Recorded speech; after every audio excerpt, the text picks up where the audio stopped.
Hello and welcome back to the Northern Lights Sportscast. Here in episode 3, we will cover a multitude of topics today. In particular, topics that took place just over this past weekend. We will start today with the NASCAR scene. And first up this weekend was the NASCAR Craftsman Truck Series race at Daytona. Dash, you want to tell us a little bit about that? Yeah, the NASCAR Craftsman Truck Series race had a couple of incidents. Had one crash early in the race that took out a couple of drivers, including Haley Beacon. And unfortunately, towards the end of the race, some rain came by, even though it wasn't initially forecasted to be raining that day.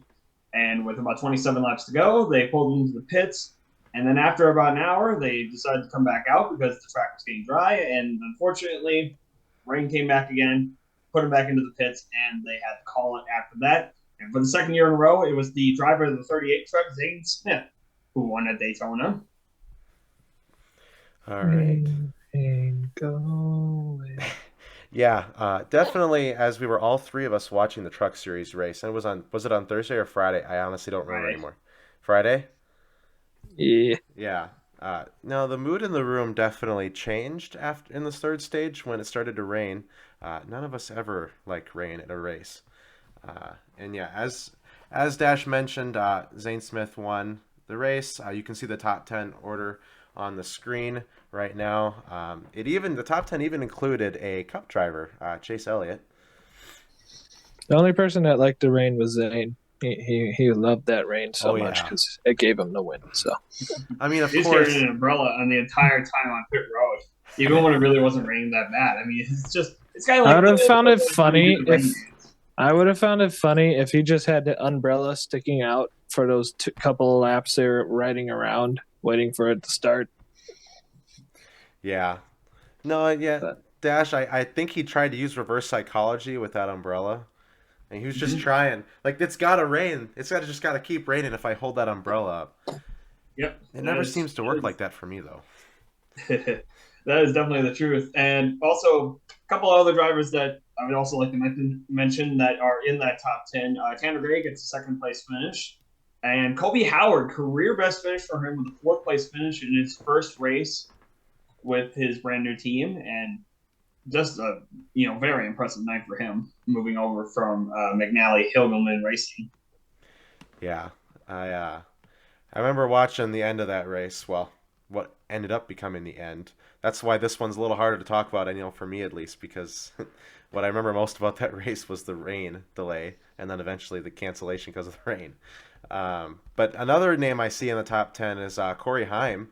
I know we'll be talking about ARCA here coming up, but Corey Heim's a graduate of the ARCA series, so it was cool to see. I know for me it's cool to see him in the top 10. I'm definitely a person that likes to go watch ARCA races. So, Cody, you have any thoughts? No? Well, when he's out there in the north, he's just trying to bask in the north. Yeah, he's trying to see all the That's lights. That's why he was trying to sleep when we started. I mean, he was trying to get a quick nap in. why are they all green? I thought they were supposed to be colorful. And sometimes you get them when they're all green like Exactly. Yeah. that. I'm gonna go make a snow angel. Yeah? You're going to make a Snow Angel in the Northern Lights. Well, Dash, any closing thoughts on the Truck Series race? I mean, it's unfortunate that it had to end due to rain, but at the end of the day, that thing happens sometimes, especially at Daytona. And Zane Smith comes out the winner for the second straight year in a row and trying to defend his Truck Series title as well. All right. They'll get another chance the following year to make it 3. And when again do the trucks race again? Because I know they don't race next weekend. They do, yeah. They have a week off. I believe they start up again at Vegas. Okay. All right. So yeah, that will be 2 weeks from this past weekend then. Now I feel like we should move on to Saturday this past weekend. Starting on Saturday at 1 o'clock was the ARCA Menard Series National Race. And a pretty cool scene at the ARCA race. I think all three of us. Well, I know Dash and I, because I don't know if Cody got a chance to watch any of that one, but Dash and I felt that was probably the more interesting of the first 3 races over the weekend. I don't know. He can Dash can talk about the verdict on all four, but I definitely feel like it was probably the better of the truck and even Xfinity race, which is personally, from what I've seen from past years from ARCA at Daytona, that's kind of rare. Typically, ARCA at Daytona is either very much there's just a lot of people crashing out towards the middle or towards the early part of the race, so there's not hardly anybody left to spin out towards the end of the race. But it was pretty cool to see Greg Van Alst win his first ARCA race. Yeah, overall, this ARCA race at Daytona, probably one of the best ARCA races that has been seen on the NASCAR scene in at least 15 years. I mean, ARCA, unfortunately, has been seeing a steady decline in viewership and people who kind of credit the series because it's kind of been changing over these years. Back in the old days of the late 90s, especially in the late 90s, early 2000s, a lot of small, very small, underfunded teams that can never make it up to Truck, Xfinity, or Cup, who thrived in the ARCA series. You had the Kimmel family, you had Venturini starting up at around that time, and it was just a very prosperous time for ARCA. And we unfortunately haven't seen a time or a race that kind of implements that sort of thing until this past weekend, when you had a whole bunch of guys who were with one car teams and not even full time series drivers, just getting out there with the cars that really they had to spend their entire off seasons trying to fund for this one race. And you had the guys like the winner, Greg Van Alst, even though he's doing the full time series this year. Sean Core, who finished third. Another one, Jason White, who was in the lead at the start of that last lap, and then Dale Quarterly, who actually, a really funny story, they bought that car off of Daniel Dye's 43 car last year, and just brushed off the 3 just to make it look like a 4 car, to make it look like a different car, because that's how much funding they had to be able to do it. But it was exciting to see all those racers be up towards the front and contend for the win, these smaller teams. And I think that's something that ARCA has desperately been looking for a while. And like you mentioned, not a lot of accidents in this race. And heck, on the last restart, on the last lap, they were going 3 wide throughout a majority of the pack, and there was no major wreck. And that was, a sight that ARCA hasn't seen in a very long time. Yeah. Definitely always exciting to see a competitive race. And yeah, we were definitely surprised to see it was ARCA that gave us that this weekend. Who knows? Maybe when they're back in action in mid to late March, we'll maybe see a similar type race from the ARCA series. Although I think they're at a smaller track.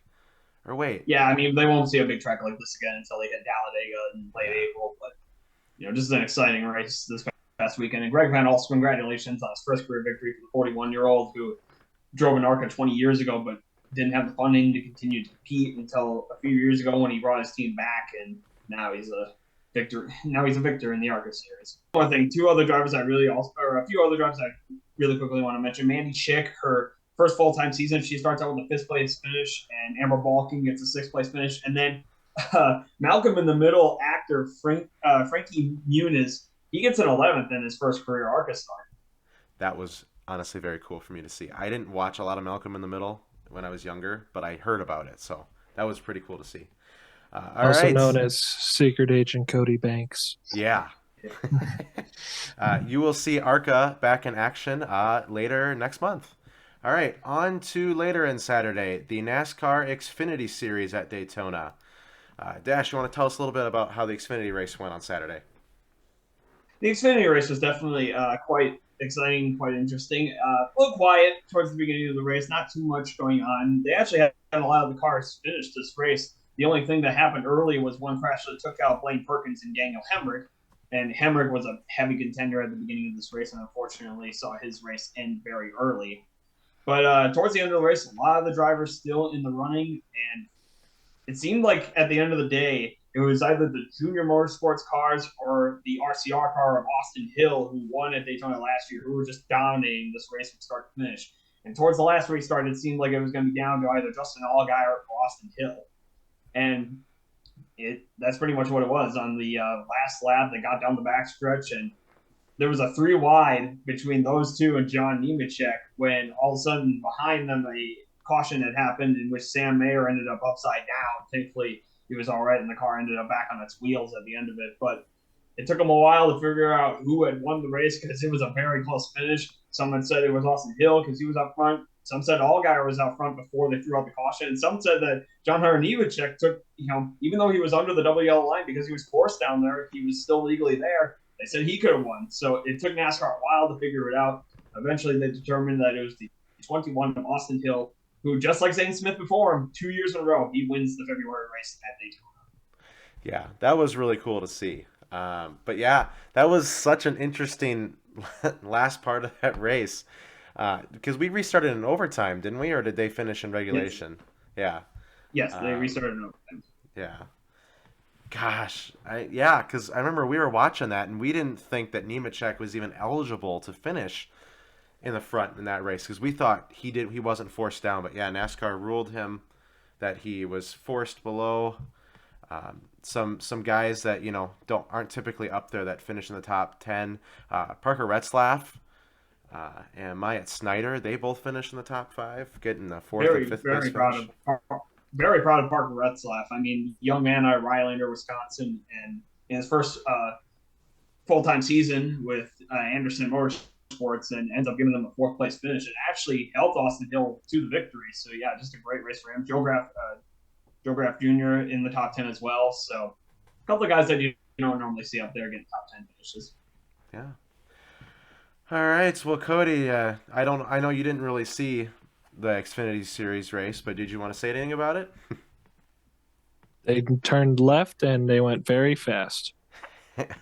Always very spirited response. Love it. Yes. All right. Now we're going to move on to the main event of the weekend, which was the Daytona 500 of the NASCAR Cup Series.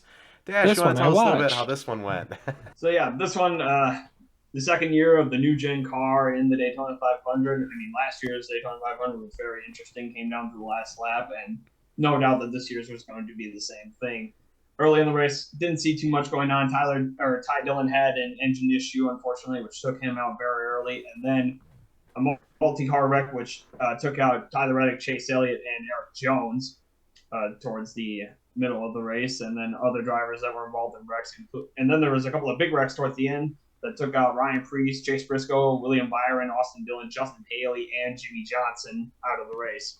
So now as we're heading down closer to the end, we have still a decent amount of cars on the race, but up towards the front, you have guys like Christopher Bell and Brad Keselowski, who have been dominating most of the end of the race with RFK. But then you had other guys catching up, like Joey Logano and Ricky Stenhouse Jr., who were taking advantage of those last few restarts. And towards the end of the race, the RFK cars got knocked out of the draft and knocked towards 10th and 15th place. So that left the door open for guys like Ricky Stenhouse Jr. and Joey Logano. And as we came to the last lap, they got to turns 1 and 2, and Kyle Larson ended up losing control around 6th place, took out a whole bunch of cars with them. And then once again, like the Xfinity race, it was who was out front at the moment of caution. It was either going to be down to Ricky Stenhouse Jr. or Joey Logano. And at the end of the day, for his 3rd career victory, it was Ricky Stenhouse Jr. who won the race for JTG Doherty Racing. Yeah. Gosh, it's got to be so cool to win that race. We hear about it all weekend every year, and it's always a fun one to watch. Yeah, I know Cody and I are both in the past have been very partial to Jimmy Johnson, so it was cool to see him back in a NASCAR Cup race. And Dash remembers Cody and I were just we were so close. He almost got there, and then he crashed out in the last one. Yeah, never really got inside the top 5, but he was keeping up inside the top 15 for most of the race until he got caught up in the big one towards the end. Yeah, which is very encouraging given that he did not do very well in IndyCar. So, I know my favorite driver, Ty Gibbs, didn't finish the race very high. He finished 25th on Sunday.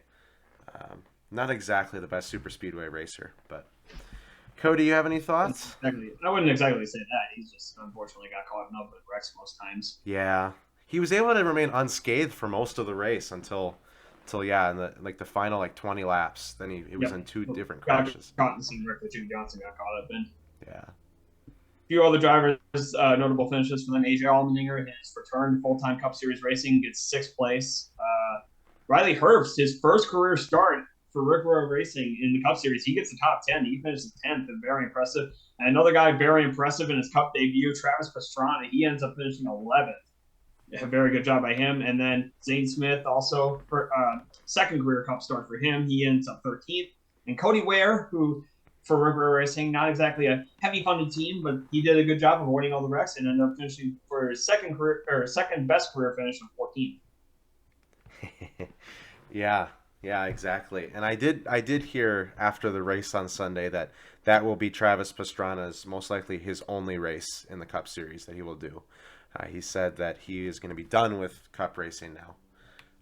Yeah, But I mean, I figured that. I mean, he was never really, even back when he drove Xfinity back in the early 2010s, he was never a huge fan of driving for NASCAR. It was just something he thought, maybe he would try, but it wasn't exactly his favorite thing. He's more of an X Games guy, more of an extreme type of guy. But I definitely think that when 2311 gave him the call to at least attempt the Daytona 500, he couldn't say no to that. yeah, what an all-time experience right there. Cody, any last thoughts on that one? Kyle Busch, you did a very great job. You avoided that last big crash that Austin Dillon, your teammate, kind of caused or got spun on. He didn't really cause it, sorry. But you did. You did a great job with your backup car. I know you had troubles with the first car crashing out in the heat, or was it qualifying? In the duels on Thursday. Duels. Okay. You still made it up there. I was a little surprised by that. I thought you were going to have a little bit more struggles. That's cool to see. And also, Keselowski and Buscher, they can work together very well. They were at the top of that pack for most of the time, just drafting off each other. Sadly, they couldn't pull it off. And this is a team that desperately needs to improve this year. RFK Racing definitely struggled last year. I mean, Chris Buescher had a few good races, including his win late in the season. But unfortunately, as for a majority of the season last year, they really struggled. So they definitely need a better season this year, and this was a great start for them. And also to clarify for Kyle Busch, unfortunately, he was running in third on that last lap. Unfortunately, he did get caught up in that last big one and officially finished 19th in the race. But he definitely ran up towards the front at the very end. And yeah, I agree with Cody. I mean, even with a backup car, when he says stuff in interviews like, "Oh, that was my Daytona 500 winning car," like that was probably my best shot. I don't know. You put him in almost any equipment, I think he's going to run up towards the front. All right. Well, I think we'll all be definitely looking forward to the next NASCAR, the next Cup and Xfinity Series races next weekend at Fontana. Which will be the last race ever at this rendition of Fontana. So yeah, very unfortunate. If I had so is that close to Montana at all, or is it just in California? In California, so I mean, I guess it's not that far away. Then where's the F come from? Shouldn't it be Contana? I don't know. Ask Jimmy Johnson. I think that's close to where he's from. I don't know. They call that a whole bunch of different things. It's been Fontana, it's been California, it's been Auto Club now. So I guess you can give it whatever name you want. Yeah. All right. Well, I feel like it's probably time to move away from NASCAR. And now we are going to talk about the NHL. Yeah, Dash has got his Kurt Busch shirt on there. But yeah, we're going to move to the NHL now. So we're going to talk about the NHL standings. And of course, I have my Wild jersey on tonight because they're playing this week now. So this time we are going to talk about just the general playoff standings in the NHL. I can quickly read it off for you two since I know you can't see this. But basically, for those of you that don't know how the NHL playoffs work, basically there's 4 divisions in hockey, 2 in each conference, and for each division, the top 3 teams make the playoffs automatically, and then after that, so for the Western Conference, the next 2 best teams from either the Central or Pacific then make the playoffs as the wild cards, and vice versa for the Eastern Conference. So currently in the Central, the Dallas Stars lead the Central with 72 points. The Winnipeg Jets follow up behind at 69 points. And then the Colorado Avalanche down there at 67 points. In the Pacific, the Vegas Golden Knights lead with 72 points. The LA Kings right behind them at 71 points. And the Seattle Kraken at 70 points. And then our 2 wild cards are currently the Edmonton Oilers with 68 points and the Minnesota Wild with 65 points. Yeah, so I think we'll start with the Western Conference briefly. Dash, you got any thoughts to tee us off here? Not too many thoughts. I mean, especially a lot of these teams in the playoffs kind of expected to be there. There are a couple of outliers, though, like the Seattle Kraken, for example. Nobody really knew what to expect from them this year. They kind of had to, after the Vegas Golden Knights had their great start, their first season was amazing. They went all the way to the Stanley Cup Finals. A lot of people were expecting the Kraken to kind of do something similar. They did not. They were one of the worst teams in the NHL last year, and nobody really knew where to place them for this year, but they have looked pretty good for a majority of the season, been in the top 3 of the Pacific the entire year, and they definitely seem to be humming along quite nicely right now. Another team that kind of recovered after a 4-year last year was the Golden Knights, and they jumped their way all the way to the top of the Pacific right now, and to the ire of a lot of hockey fans, they are back on the top of the Pacific. Yes. And then as for the Central, the team that really stands out to me right now is the Winnipeg Jets, and nobody really – I don't think a lot of people expected this team to be in a playoff position right now. I think a lot of them expected to be middle of the road in the Central. No one really expected them to be up towards the top. They're actually 1-1 away right now because they won earlier today. They have 71 points now, and they are very close to catching up with the Dallas Stars, who have lost 4 in a row. So there could be a chance that Winnipeg takes the Central at the end of the season. Interesting. Yeah, I figured this would end up getting outdated given I made this yesterday. But that's the only thing that was outdated. Everything else was up to date. yeah, well, I'm glad we're recording this when we are, because it'll probably be outdated tomorrow. But yeah, no, all I'm gonna say about Seattle is please do not become Vegas. Don't do that. Do it. I would not consider dare you. myself the most hardcore hockey fan, but knowing people around me, they don't like Vegas for a number of reasons we can go into in a completely separate time. There's a lot of people who don't like Vegas, and it's not even just for them making the finals. It's a lot of the stuff that happened after that year. Yeah. Although, I guess, as you pointed out the other day, Dash, I guess Wild fans and we can't say much because we have Ryan Reeves on our team this year. So, Who? he is one of the Knights. Yes. Yes. A very prominent player on the Golden Knights, not like scoring wise, but for fights and other things. What city does it go in? Intimidate the other team. Wait, what? Use chicken taunts to intimidate the other team. Are you saying chicken nugget taunts or just chicken taunts? No, he would just cluck like a chicken. Yeah. I want chicken nuggets.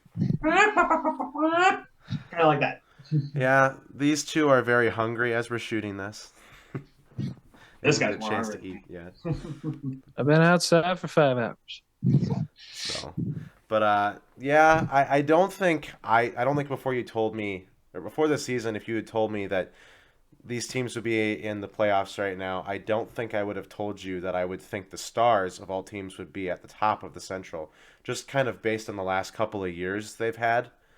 But they definitely got good players. I just honestly didn't think they'd put it together this soon to do this well. Same with the Jets. But also a surprise, I don't think anyone would believe you if you told them the Avs would be down at third. And the Wild out of the top 3. I think that would especially the Avalanche, they struggled, it seemed like, in the first half of the season, but it does seem like later in the year now they're starting to pick themselves up off the ground. So maybe it was just some sort of funk that they were in. I know they had a lot of injuries at the beginning of the year too. So yeah. They had hardly any of their starters. They cursed themselves with dropping the cup, so they aren't the first team to do that. Dent? Oh wow. I didn't know that. Yeah. How well did those teams do, huh? I don't know. I also know they're not the first team to drop a big trophy either. There was a team that dropped a bowl trophy, I want to say, in the last couple of years. But I don't remember who. But I remember that happened at one point. And currently there are a few teams on the outside looking in the Western playoff picture right now. The first team's the Flames, and they've kind of been flaming out, unfortunately, as of late. And then you got a couple of teams in the Central Division that actually are kind of starting to catch up to everybody else. The Predators and the Blues have been kind of sneaking up, and you can't exactly count them out quite yet. Yeah. Given kind of how the last couple of weeks have gone, I would probably tell you that St. Louis's run is probably short-lived. They're probably going to tell me to knock on wood for this, but it's probably short-lived, I feel like, given the fact that they just traded their top 2 stars away. Ryan O'Reilly now plays for the Toronto Maple Leafs, and Vladimir Tarasenko, I believe, plays for the Rangers now. I believe that's where he got traded to. But yeah, so they traded away their top two best players. At least I would argue they are. I might be wrong, but um, I know they were fairly good for the Blues. So I don't know. I don't. We'll see.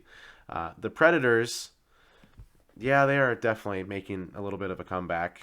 I mean, of course, the Wild always like to make me nervous at this time of the year. Um, Last year, I remember feeling at this point that they should definitely make a play for first or second in the Central, and I believe they finished either second or third. I think it was second, or it was You third. got second because you had the home field advantage over the Blues. Oh, yeah, that's right. And Yeah, that worked so that well. never goes well with the Blues. So I'm actually very happy the Blues aren't in the playoff picture right now. It means I'll my just Wild wait. actually have a shot, but let's be honest, they don't have a shot. The Blues always come back. Yeah, well, we'll see about that. They got to get over the Predators first. So, among They'll other just teams, They'll just sing them some blues and the Predators fall asleep. yeah, I If, guess. I mean, if the Flames would stop shooting themselves in the foot, they would probably have that nice wild card spot right now. Yeah, exactly. But all right, I can read you guys off now the Eastern Conference, so we can shift gears a little bit. So in the Atlantic, the Boston Bruins currently lead the Atlantic with 91 points, most in the NHL. And the Toronto Maple Leafs are right behind them at 76 points. The Tampa Bay Lightning back there at 73 points. In the Metropolitan, the Carolina Hurricanes lead with 82 points. The New Jersey Devils right behind them with 79 points. And the New York Rangers back there in third with 75. And then our two wild cards are the Florida Panthers with 64 points and the Pittsburgh Penguins with 63. I got to say just off the bat that definitely a team I didn't think would be here right now is definitely the New Jersey Devils. I did not think they would be here. They're typically a team that hockey fans look at and go, oh, well, this should be a good night. And then also a team I'm happy for is probably the Carolina Hurricanes. What do you think, Dash? I think for the Devils, I mean, this has been long coming for them for a few years now. They've been trying to do this rebuild for years now, and they've been kind of falling behind on that rebuild. And it just seems like it was a matter of time that they would finally, hopefully, get themselves back up. And it seems like this year they finally have. And then, meanwhile, you mentioned the Hurricanes. Yeah, if it wasn't for the Bruins right now, I would say this is the hottest team in all of the NHL at the moment. I mean, they have lights out for most of the season, and it's normally not what we expect from the Hurricanes. They're normally, even when they're good, they're normally not at the tippy tops. So this is definitely a new look for them. But then, meanwhile, if you look at a team like Boston, I have one thing to ask. Where was the rebuild and the blow up that we asked for in the offseason? Where the heck is that? Because This team does not look like a team that's rebuilding like they promised. No. Good grief. They are just mowing over everybody right now. Like other teams in sports, I'm sure they'd tell you they're not rebuilding. They just reloaded, I guess. I don't think that was planned, though. Well, everybody predicted that they were going to be losing guys like Shara. They were going to be blowing everything up this offseason. That last year was their last chance, and now it seems like those theories have been put to bed. And then, Nate, I just want to ask a quick question. Who do you have as your wildcard teams? Currently, I have the wildcard teams. I made this just yesterday, but it probably already changed. I have Florida as the number one wildcard and Pittsburgh as the second. Did Pittsburgh lose? Yes, Pittsburgh lost and the Islanders won. So actually, the Islanders have the first wild card at the moment, and the Panthers have the second wild card. That still gives me something to talk about because the Pittsburgh Penguins have been a team that has been really consistent and good for the last decade and a half in the NHL. And they have somehow managed to get their way out of the playoffs, at least for right now. I mean, this was kind of long coming. It was kind of like the early 2010s Red Wings, where it's like they're trying to keep their former glory of their Stanley Cup teams, and they're trying to keep that spirit around. But unfortunately, when you do that, it's going to take a toll on you every single year, and you can't quite get back up there. And it's just going to, as the years go on, you're just going to get a little bit worse and worse until eventually you miss the playoffs, and you're going to have to realize that you're going to have to blow it up and start all over again. Yeah. Cody, you have any thoughts on any of the teams? Close to that point. No. I know you've told the viewers before that you're not the most avid hockey fan. Nope. Probably the least hockey fan out of the three of us. And I live the most north out of all of us. Yeah. Yeah, I mean, you live in Canada for crying out No, I don't. Stop Yes. telling people that. Yes, for the sake of this podcast, you live in Canada. Yeah, jerks. I mean, you got the Northern Lights right behind you. Exactly. It's fly. There you go. But we obviously in the NHL we still have another. Oh, we have at least another month and a half. No, we have like 2 months left of play before they hit the playoffs. Yeah, so a lot can happen still before. Yes, for Frick. everyone, for my hometown and such, I hope that the Wild figure it out. One team though that's as for some of the teams that aren't in the playoffs as of this moment, but are still in the picture, you got teams like we mentioned, the Penguins. The Capitals are right behind the Penguins with 62, and then you got two teams with 60 in the Atlantic Division, which are the Detroit Red Wings and the Buffalo Sabres, which both of those teams, this is great years for both of them. Teams that have desperately been trying to get out of the bottom of the NHL for quite a few years now, and it seems like their rebuilds are going quite well at the moment. Agreed. Yeah. I totally disagree with that. Sabres still suck. It's like them and the Bears with you. Any final thoughts, guys, on the NHL right now? I mean, we still got a long way to go, so anything can happen at the moment. But my biggest question again was just with Boston. I can't believe they're doing this well. Yeah, they are just smoking the rest of the league, and I don't really think anyone expected that. And I guess the question I do want to ask you, I just realized, who do you guys like for a Stanley Cup final matchup right now? It's very early, but who do you guys like for a Stanley Cup final matchup? Cody, I don't expect How am I you supposed to know this? to make that, so it's really for Dash and I. But you can feel free to chime in. Okay. As of right now, I personally like the matchup of coming out of the West. Personally, I think it's going to be it's going to come down to, I believe, the Golden Knights or the Stars. I know I'm kind of grasping at the low-hanging fruit here, but I mean, Stars have definitely turned it around, and they've proven in recent years that they can make deep runs when nobody really expected them to before the year started, especially back in 2020. And meanwhile, the Golden Knights, they seem to pick themselves up after last year, so they seem to be right back to where they were. And then, meanwhile, in the East, I mean, it's pretty apparent, unless somebody pulls off an upset in the playoffs, that it's going to be either Boston or Carolina. And I feel like those two are going to meet up in the Eastern Conference Finals, and I like Carolina in that matchup, so I'm going to go Carolina and Dallas for the finals. Okay. All right. Yeah, for mine, it's a little different. For the Western Conference, I feel like given how close they all are, this could be so drastically different than we could imagine right now. But I will say that I would tend to favor, I don't like them, but I would think that either the Avs or the Kings, I'm going to say, are probably going to win the Western Conference. I think they're going to meet in the Western Conference final, just because I don't think the Avs are actually going to go into the postseason at third. I think they could jump the Jets. I don't know if they're going to climb all the way up to first, but I think they could jump the Jets. Jumping Jets. Yeah, jumping Jets. And then I do think, and mainly the Kings, just because I'm thinking, I don't know if I trust Vegas to go all the way. And Seattle, this will be their first playoff appearance in franchise history, and I wouldn't expect them to do anything either. And then in the Eastern Conference, yeah, I would tend to agree with you, Dash. It's going to be either Boston or Carolina. So, yeah, I'm going to say my Stanley Cup final matchup would be Colorado and Boston, I'm going to say.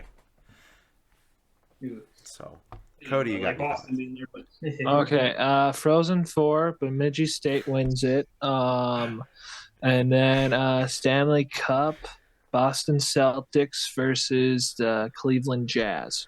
Now, hold on. They're next. Don't worry. Next. I'll ask you that Sorry, later. Okay. Never mind. Sorry. back. It's Ottawa Senators and let's go with the Vancouver Canucks. Okay. Yeah. All right. Now, one last question I want to ask you, Cody, you can chime in too, but I just know Dash and I are probably going to want to talk about this a little bit more.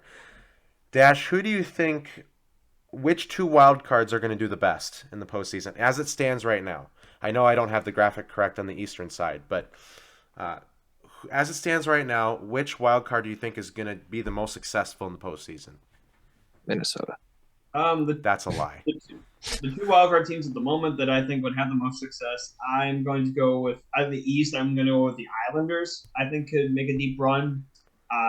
They showed in recent years that they can make deep runs, and the last couple of years have been really not as good as previous years. But if they can go back to what they were in like 2019, 2020, I think they can return to that form. And then for the Western Conference, and the team that I actually think is going to do better out of all the wildcard teams, I'm going to go with the Edmonton Oilers. I think Connor McDavid, we saw last year when Connor McDavid actually gets, into the second round or maybe even further than that, what he can do for a team. And I think the Oilers have the best odds out of all the wildcard teams right now. All right. So you said the Oilers for the Western Conference? I missed that last one. Yes. Okay. Yeah. I don't know. I'm going to go on the hopeful side, not for the West. For the East, I'm going to go for the hopeful side and say I think the Florida Panthers will do the best on the Eastern side. And yeah, on the West, I'm not going to go with my team just because I don't know. They have some things they need to prove to me yet before I could say anything about them. And you don't want to jinx them. Well, of course, but I'm just. I don't know. I would consider myself a realist some days, but I would say probably the Oilers, probably the best shot. But all right, in the best interest of time, we are going to move on to the NBA and the NBA playoff standings in specific. So on screen right now, for you two that can't see, I have the top 10 teams in both conferences. Obviously, the top 6 do not have to participate in the play-in tournament, and then the bottom 4, so the 7 through 10, will play in the play-in tournament, which, in case for those of you that don't know how that works, so basically, the 7 and 8 play each other on the first game, and the 9 and 10 play each other. And whoever loses the 9 and 10 is eliminated. Whoever wins the 7 and 8 automatically makes the playoffs as the 7. Whoever loses the 7-8 matchup gets to now play the winner of the 9 and 10. And then whoever loses that one's eliminated, and the winner of that one makes the playoffs as the 8. I can't believe they made brackets more complicated than they need to be. Exactly. Come on, for a guy who loves brackets, I figured you would enjoy this. No. Yeah. Still complicated. Well, given especially that typically the NBA playoffs are the least difficult one to figure out how they work. Well, when they originally made this, they had to accrue some money for the China boycotts, so this was the best way to do it. Extra playoff. Let's not delve into those waters right now. But so yeah, I'll just briefly read you guys what I got here, since this shouldn't be anything different from right now because they're in the All-Star break right now. So in the Western Conference, I have from top to bottom, I got Denver, Memphis, Sacramento, LA Clippers, Phoenix Suns, Dallas Mavericks, New Orleans Pelicans, Minnesota Timberwolves, Golden State Warriors, and Oklahoma City Thunder. Did you say Denver? Like Denver Nuggets first? I said Denver instead of Denver Nuggets because I was going to just do cities, and then I decided not to halfway through after I went through LA. Well, but they're first. Yeah, yes, Denver's first with 40 with a record of 41-18. This is a team that normally is up there, but yeah, it's not usually first place in the West. Where's the Jazz? They're out right now.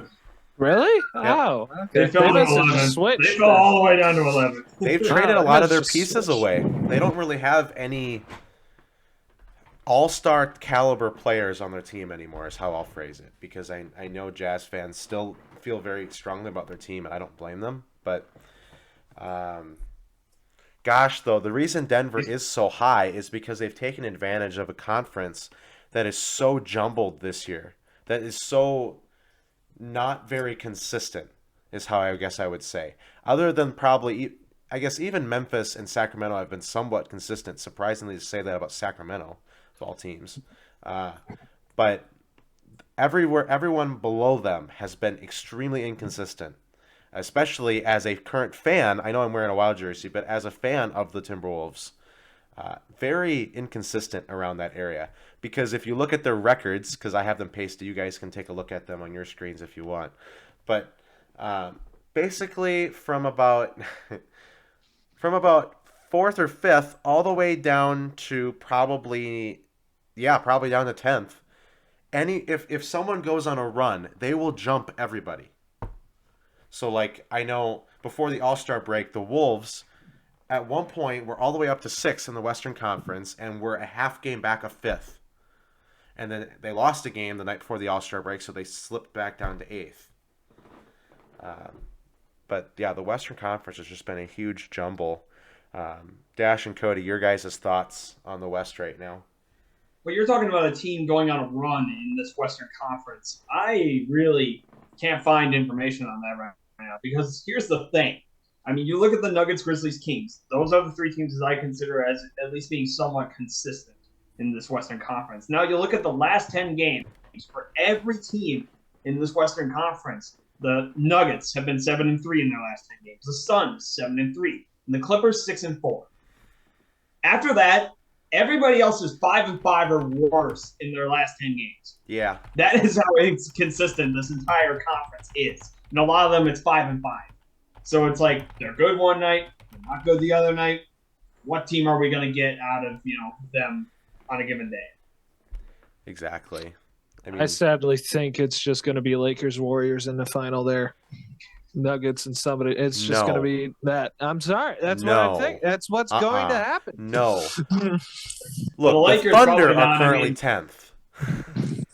The Warriors, they're one team towards the bet that I could possibly see going on a run at some point. I can never count out Curry if he's in the playoffs, but And unfortunately, I will admit this about the Lakers. Outside the top three, I really don't know. I will admit this about the Lakers. I do think they will be better after the All-Star break. I think they will fit their record specifically after the All-Star break into the end of the regular season. I think will probably be so much better than their first part of the year. But I personally don't think it'll be enough. I don't think it'll be enough to get them to the playoffs. I don't.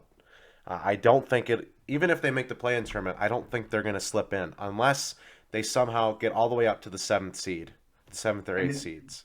They're only 2 games out of the last spot right now. All you need is one of these many inconsistent teams to just go on a collapse, and they can slip right in. That's why I'm hoping for my Wolves' sake that they climb out of the play-in tournament because I do not want to face Golden State or LA in the playoffs or LA in the play-in tournament. I don't want it.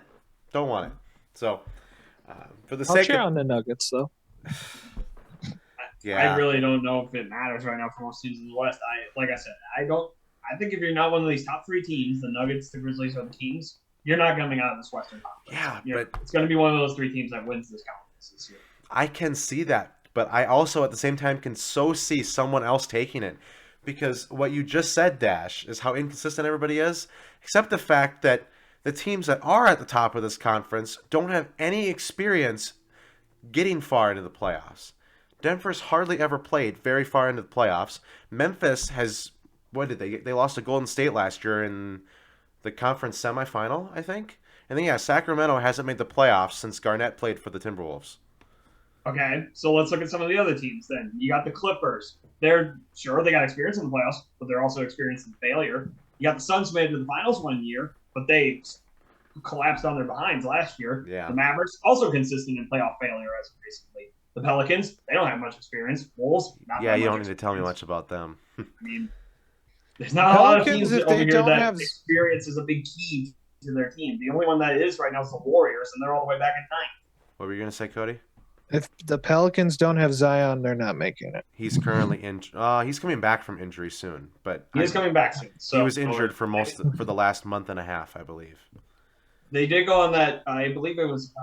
It was like a 12-game losing streak or something like that. But it seems like they picked themselves up decently ever since then. So as long as they can do that and he comes back and stays healthy the rest of the year, I think they should be okay. All right. Now, for the sake of time, we probably should move on to the Eastern Conference to do this. But in the East, I have the Boston Celtics in first. I have then the Milwaukee Bucks, Philadelphia 76ers, Cleveland Cavaliers, the Brooklyn Nets, New York Knicks, the Miami Heat, Atlanta Hawks, Washington Wizards, and Toronto Raptors. And those last 4 are in the play-in tournament. You guys can talk about your teams if you want, since I know you want to talk about them. Celtics! Woo! Yeah, what about them, Number Cody? one. How they been doing? I don't really know. Sorry.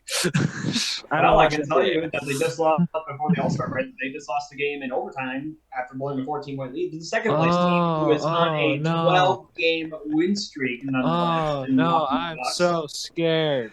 Who did we beat last year to get to the finals? That was last year. This is a new season, buddy. Oh yeah, I'm so scared. Meanwhile, the Milwaukee Bucks definitely looking like the hottest team in the moment in the NBA on that 12-game win streak before the break. And this is a team that's battled injuries throughout the year, and even without Giannis at certain times, without Holiday, without Middleton, they've still been finding ways to win, which makes me very confident for this team heading into the playoffs. But there's also a lot of very good teams in the East at the moment. I say also the 76ers, they've definitely picked themselves up. I really thought the window was kind of shut after the last couple of years, but it seems like they picked themselves back up third. Well, their guy just won a dunk contest too, didn't he? How are the Nets at fifth?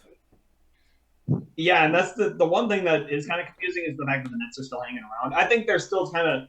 I think you give that one more time. I think they're going to fall further. It's just like as of right now, that's just kind of where they are because they were really high, in the standings when all that trade stuff kind of hit them right in the face. So another team that kind of confuses me where they came from is the New York Knicks at 6. I really didn't expect them to be up there, but you got to give props and credit where credit's due. I am a little surprised that the Miami Heat slid down to 7th. I was expecting them to be a little bit higher, but I don't know. As of right now in this conference, there are all the way back to 7th is above 500. And I would say probably the top 4 teams in the conference right now, I could say, are the biggest contenders for winning the East at the moment. So it's going to be hard to say who's going to win it at the moment, but it could be one of those times. One thing we can say go ahead, Cody. I was gonna say whoever makes it to the final, this side of the East will probably take 7 games. The West, that might not take 7 games. No, the West could take 7 games. But what I will say right now is I don't really have much reason to not believe that the East is going to win the finals. That is my opinion currently. I feel like, honestly, unless it's the Nuggets that come out of the West, I think the East is winning the finals. Nah. Whether it's the Celtics, Bucks, 76ers, or Cavs, I think they can beat any team in the West. I know it's just me, but I really don't think that the Nuggets are winning the finals. I just don't. I don't even know if they're going to make it there. But knowing my luck, whenever I start watching the NBA to watch the Celtics, they start losing. So I'm gonna just not watch it, and hopefully they win. They made it to the finals when I wasn't watching last year. So. Yeah, well, I hope for ours. I don't know, but you were talking about teams with no playoff experience. I mean, the Nuggets have made the playoffs for quite a few years now in a row. So I mean, I don't see why they couldn't be able to make it. Yeah, they're about the only one though in the top 6. Well, I guess the Suns, had a really long run a couple years ago already. But all right, any closing thoughts on the NBA, guys? Nope. Can't wait for March Madness. Different level. That's the best. So now that we move into closing, what I will say is next week we'll have a really exciting episode that I know we all are looking forward to. Up here, we have very few things to look forward to. So when March comes around, we have a lot of fun. So to kick off March Madness, we have the conference tournaments, and a bunch of them start next week. I don't remember the count on them, but there's at least 8 of them starting next week, and we will give you all a rundown on all of them, whether they are in progress or about to start when we film next week. So be looking out for that. I'm going to fill out every single bracket. It's going to be fun. Cody loves brackets, so he'll be filling all of them out. So you should definitely expect us to be doing a bracket unveiling later in the season here. Do you guys got any closing thoughts before we close it out? I would say the XFL had a very good week 1. It's sad to see the Sea Dragons just lose it on the one with a fumble. But I'm a Battlehawks fan, so it's okay. But all right, well, Dash, if you have any closing thoughts? I don't think that hurts too much. All right, well, thank you all for watching, and look out for our episode on conference tournaments next week. See y'all next time.